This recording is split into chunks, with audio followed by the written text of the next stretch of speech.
All right, so we're recording this wellness grant info session, and thank you all for jumping on. All right, I don't see anyone else in the waiting room. Here we go. Oh, that's not it.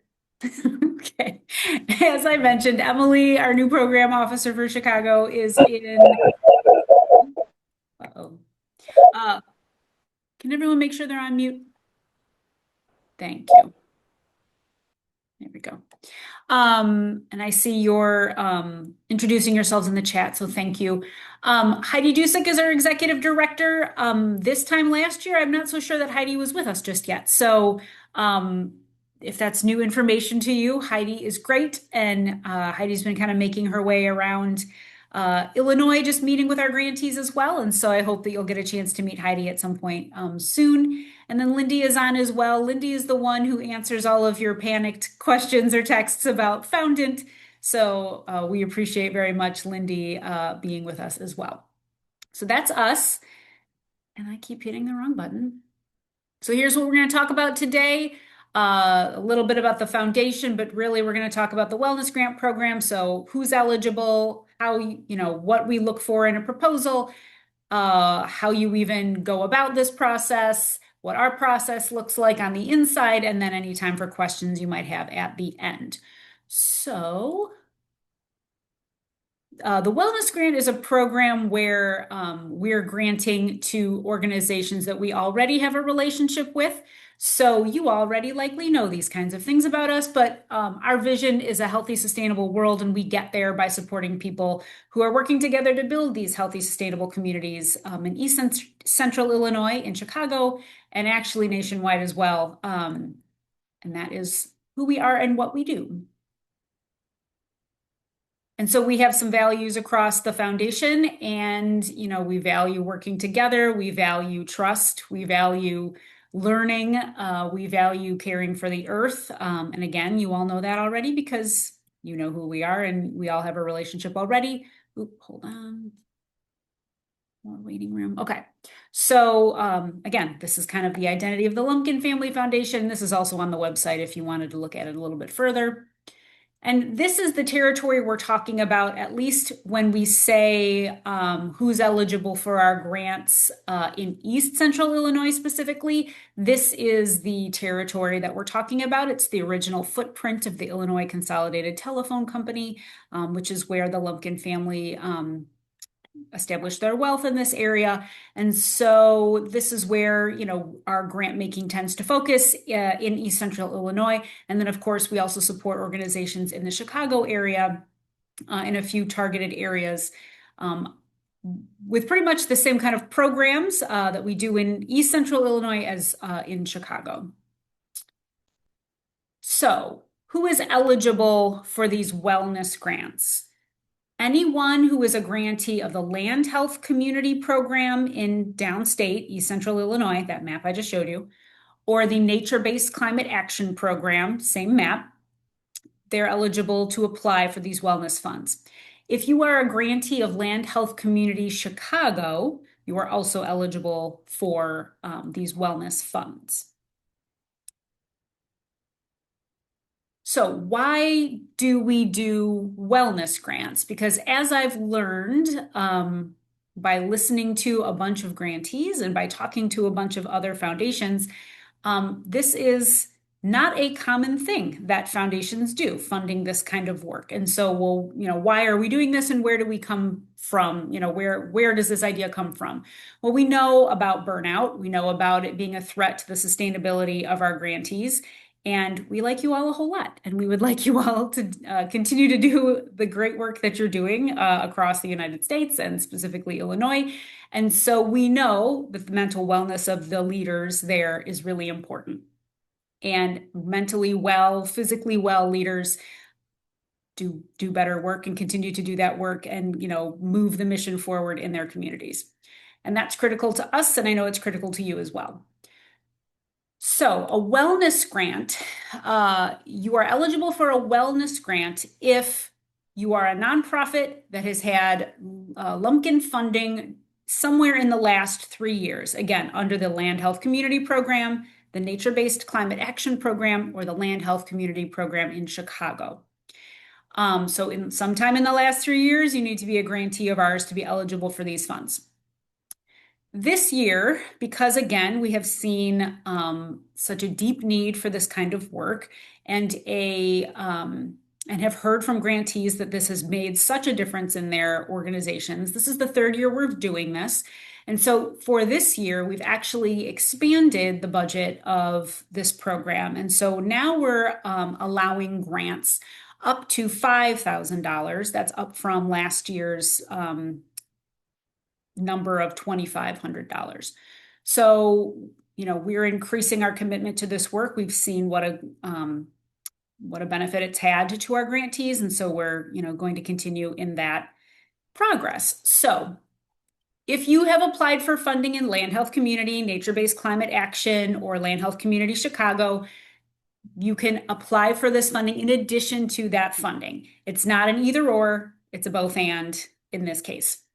Preference is given to organizations with budgets of less than $1 million and those that have not previously received a wellness grant. So if you've received a wellness grant for the previous 2 years that we've been granting, feel free to apply again, but we will be preferencing organizations that have not gotten these funds before. But we do recognize it's important. And so, that's just where we'll be looking when we review all of these LOIs. So the wellness grants, and we'll talk about like what some examples of wellness grants are in just a second.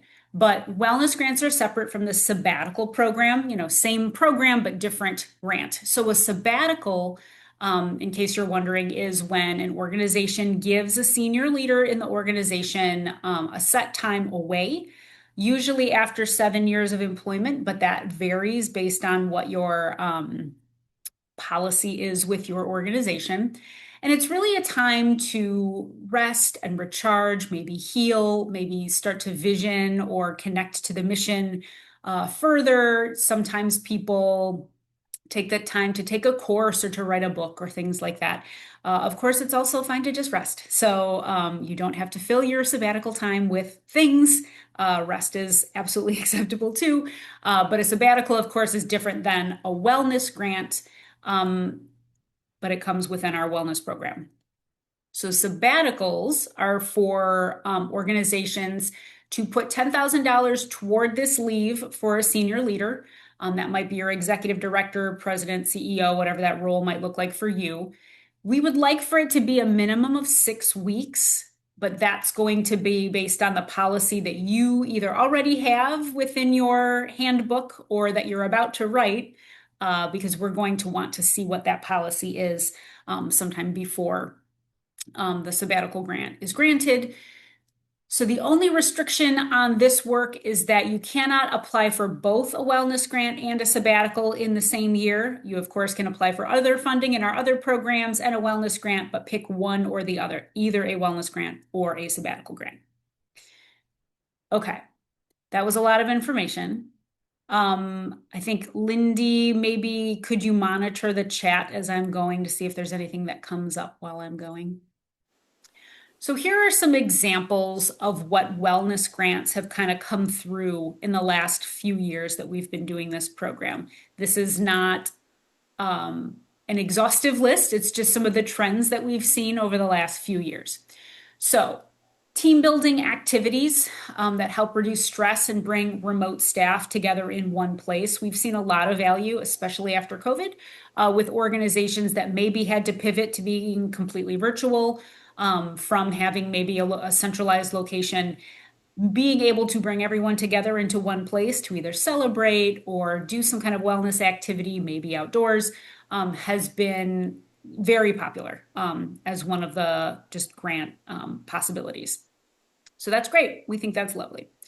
Activities that engage the natural environment to promote physical and mental wellness. So again, kind of in that vein of bringing staff together outside is great. We love that. And there's lots of lovely places around the state of Illinois that you could take people, or I suppose outside of the state of Illinois that you could take people for their physical and mental wellness. Some of our organizations kind of took more of a menu approach and offered a variety of online or in-person services or subscriptions to promote physical health and work-life balance for their employees. And so they might have offered a park pass. If you're in the Chicago area, there's lots of different museums or parks or things like that that you can visit with a one-time subscription. There are some health clubs that you can subscribe to, and that might be, really key to unlocking a staff member's physical or mental wellness. So some of our organizations like offered a couple of different options to staff and said, pick one of these things. They're all approximately this cost, and do whatever it is that you physically feel like you need to do for your mental wellness. So it's not a communal thing. Everyone's not doing it together at the same time, but it is promoting the physical and mental wellness of their staff. Some organizations have chosen to gather to do more of a retreat, to do some team building, relationship building, maybe some self-care work. Maybe it's a celebration of, a really hard season that you just came through and you want to recognize the staff, during that time. That's great. We've seen a lot of that and we've heard some very positive feedback about that kind of an event.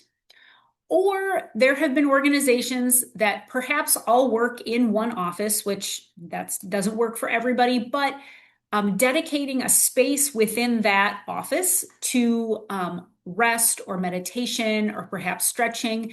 Maybe there's a treadmill where you could take a Zoom meeting at a walking pad, at a standing desk, something like that. So there's some kind of investment in a physical space in your office to improve wellness like during the workday. That's also an avenue that some of our grantees have used. All of these are great.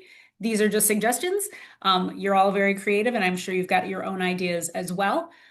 Just wanted to offer some ideas.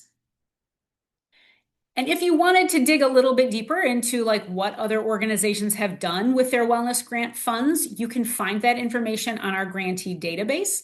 So you can see the grantee's name and their website, the amount that they received, and just a very brief description of what they did with those funds. So if you're kind of trying to figure out, gee, I wonder what this org that I know did with their funds, you can kind of look that up and find that information on our website. So our process is pretty simple. If you've worked with us before with our grants, this is just an LOI process. There is not a full application. So you will submit this all through Foundant as you've previously worked with. So if you need to get a new login, perhaps there's a new staffer, in your organization, or you're doing this for the first time, Lindy would be your first phone call or email about how to get into Foundant. But you'll submit your LOI, which is a very short couple of questions in Foundant for this program. So it's just, a brief LOI telling us about how this fits within your mission, what you plan to do with the funds. I think it asks about your budget size, and I think it asks if you've received wellness grant funds before. It's, again, a pretty low lift. And then somewhere after June 15th, when this process, the LOI process closes, the program officers and staff get together and we look through the proposals. And if we need any additional information, we might reach out. But mostly we have what we need usually. And then we'll have final decisions made and you'll be informed the week of June 23rd about your award. And then we've done something a little bit different with this grant process than we have with other grant processes. But the reporting that we do about a year from now on this grant is just an informal Zoom or phone call with the program officer closest to you. So if you're a LHC or an NBCA grantee, you'd talk to me. If you were a Chicago grantee, you would talk to Emily about a year from now. And we would just ask a few questions, ask how it went. We would type right into Foundant for you. You would get to review it and submit it yourself. But again, it's just a way to try to lighten the burden on our grantees to make this as easy as possible for everyone. And I think it's a good chance to just check in and see how everyone's doing. So it's a informal kind of conversation. It's not a fancy grant report. It's literally typing quickly into a form and having a conversation. So we like to keep this reporting kind of just again, a low lift for everyone. So again, the letters of inquiry will be accepted through Foundant starting June 1st. That's coming up quickly and ending on June 15th. So that's 2 weeks of an open LOI. I know that's kind of short. It's a tight turnaround. And then the grants will be awarded no later than June 25th. You'll hear from us. Sometime that week, we'll have decisions and you'll hear from us. And then again, the check-in with the program officer will happen in spring of 2027. We'll just do this quick check-in. We'll type things into Foundant and we'll just see how everybody's doing together. Not together, individually, but we'll go through it one by one. All right. So if you have any questions, I'll stop talking and open it up to questions, but I also want to leave my contact information up on the screen for you as well. If you have any questions about this between now and when the LOI opens, again, you can contact me, Christina at lumpkinfoundation.org. You can contact Lindy, Lindy at lumpkinfoundation.org if you have any questions about, the actual Foundant system. And I'm sure Emily is happy to check in with you and answer questions as best she can. So, with that, I'm going to stop sharing my screen. Christina, there's a question in the chat asking if the wellness grant is different from last year's resilience grant. Yeah, so they are different. So the wellness grants are there was a little bit of overlap there. You're right in that the resilience grants were really there to try to help stabilize some of our organizations that are really critical, uncertain time in 2025.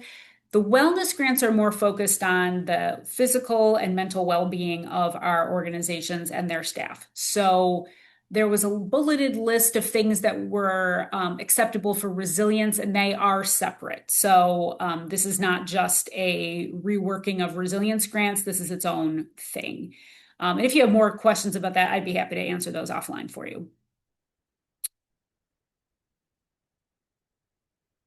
Any other questions? I'm going to open my chat now and see what I've missed. I have a question. Yes, Kirby. Good to see you. And us, it's also the first time Lindy and I have seen each other in the Zoomscape, so good to see Lindy and other faces. My question is less about the actual grant process, but around the sabbatical policy in particular. I think we touched on this once that the requirement of the policy is nice in itself, and like I'm approaching this from wanting to potentially focus on building that out for the org, as we do not have one of those, and I think Mhm. we should. So I was just wondering if there's any sort of like guidance or recommendations or like anything you have on that as I start to think about how that would look for the org, even outside of frankly making it to apply for this round of funding. Yeah. So I think it's just a great we've been talking about it as like a resilience element to the org and making sure we have this policy. So that's what I was curious about. Yeah, I mean, I would be happy to share our policy with you by email, Kirby, Sure, that'd be which great. um, Bruce, before he retired, had spent quite a bit of time researching that and doing that work and wanted that in place for us, as we go into the next, next leadership phase of the organization. So we Yeah. do have a sample, and there might be people on this phone call who might be willing to share a sample as well of what their policies are. Like I said, our only like real stipulation is that 6 weeks is kind of where we'd like to see the sabbatical policy at. And again, we know that that's going to vary by org.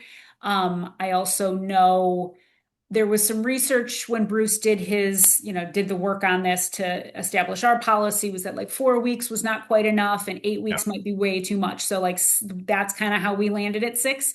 I know there was some scholarship around that. I was not part of that, but I know there was some thoughtful, research done for that. So we would be happy to share any of the policy, like our policy, if that's helpful. Yeah, that'd be wonderful. Thank you. Cool. And if anyone else has one, I'd put my email in the chat. You're welcome. I would very much be happy to see what you've come up with. Cool. Okay, let's see. Am I missing anything in the chat? Okay, I see, Alexandra, what is the grant period? So it basically goes from June of 2026 to June of 2027. So we'd be looking at making sure it occurs sometime during that time. Professional development opportunities like attending international conferences fall within this. I guess that would depend on your org and how useful or valuable that work is within your org, and if that would bring about wellness or organizational strength or resilience. I think that could be worth consideration. International retreats, again, we've not seen applications for that before, so I guess we would be talking that over as a staff.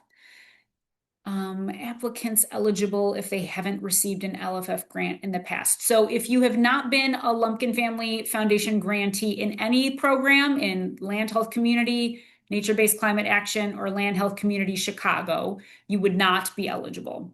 But if you've been a grantee in any one of those spaces, then you are eligible. What else is on here? Okay, I think I'm up to date in the chat. Are there any other questions? I know several of you have received grants from us in the past, and so I've kind of worked through the list and met with most of you over the last few weeks. So we appreciate your time and your willingness to tell us how it went. It's super valuable to just get some face-to-face time with you, so we appreciate it. So a little bit more, this is recorded and it will be shared and posted on our website. It'll be in our it'll be in our YouTube channel, but it'll also be posted to the Wellness Grant page on our website. So if you need to see this again or want to take a look at it again, that's where you can find it. Any other question? Oh, I see you, Alexandra. Go ahead. Thank you. If we receive wellness grant last year, or yeah, for this year actually, can we apply to the sabbatical? Yes. So if you got a wellness grant last year, you could apply for a sabbatical grant this year. You just can't apply for a wellness and sabbatical this year. So pick one or the other. Thank you. There's also a question about memberships, gym memberships for employees. Yeah, so we had a few of our grantees offer that, as a benefit to their staff, and that was super well liked, I think. People like being able to do that on their own time, with whatever spare hours that they have. And then so yeah, that's totally fine. Totally an option for organizations if that's, again, if that's what their staff are saying they're wanting or that they're interested in. It might be worth asking your staff, like, would that be useful or would you prefer something else? We had some staff use things like the Calm app or, apps that are, that can help people with just stress and anxiety and that kind of thing. We had somebody, and they might even be on this call, I can't remember, but somebody had said they got people subscriptions to those divvy bikes that you can just like rent the bike and go drive somewhere. And, that doesn't work for me in downstate Illinois, but that sounds really cool for someone who could actually ride a bike somewhere. That's fun. So super creative, super interesting. Rebecca, I see your hand up. Yeah, so when I was looking at the criteria, it said that priority would be given to those who hadn't received this grant in the past. And then you were saying that if you haven't received one of the three grants, you're ineligible to apply.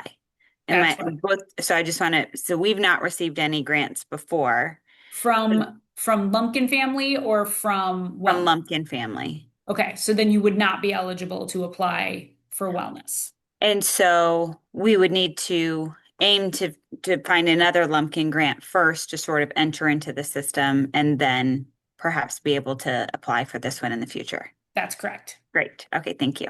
Thank you. Okay, did I miss anything in here? No.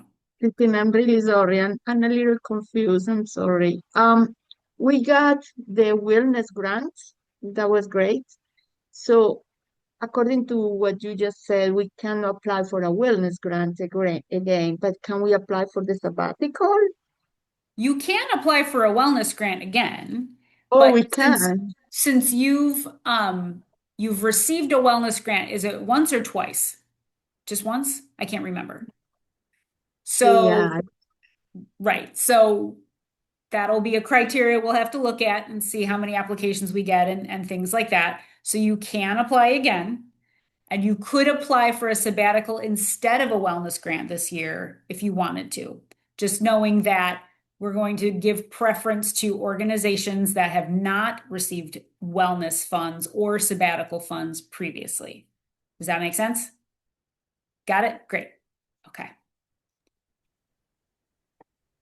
I have one quick question, Christina, Yes. and it's good to see you again. Just to clarify, can organizations that have been awarded a Neighborhood Fresh grant apply for the wellness grant, or is it strictly land health community or nature based?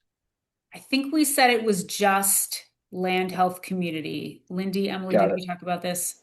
It was not the fresh programs. Right. You would have to see money from the Lumpkin Family Foundation. We did contribute to the Fresh States program, um, but that's not technically one of our grants. Yeah, specifically. Yeah. Got it. Just wanted to make sure. Thank you very much. Thank you. Okay. Yes, Kirby, I see your comment in the chat. So it continually comes to my attention when we do these check-ins with organizations and when I actually talk to people at other foundations, because of all of the work that we do, which is, different and varied and kind of all over the place, and unique to the work, that to Illinois.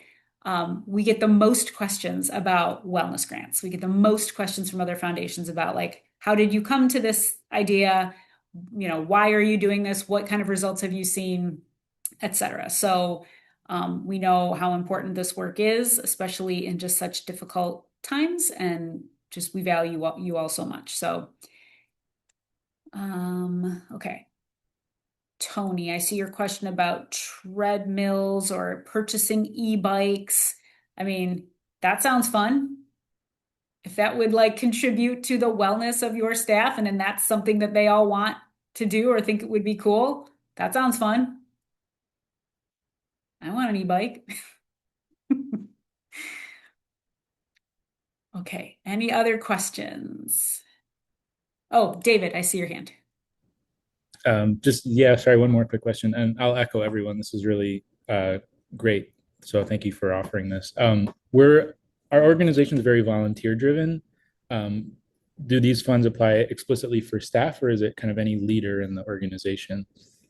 So sabbaticals are just for the leaders, but the wellness grants, I have seen some grantees do things where they do some kind of, something to appreciate their volunteers or to show, care for their volunteers and for their time. And so, that would be up to you as an organization how you might want to do that. I know how difficult it is to keep volunteers active and coming back and things. And so sometimes, showing them some kind of an appreciation or wellness benefit can be helpful. Thanks. All right. All right, friends. Well, if you have any questions, I will stick around for a few more minutes. But other than that, you can have 30 more minutes back on this beautiful, almost June day. I hope it's beautiful where you are. It's kind of nice where we are. So, um, I'll stick around. Otherwise, thank you so much for all that you do. It was good to see you all. See you too. Thank you all. Have a good weekend.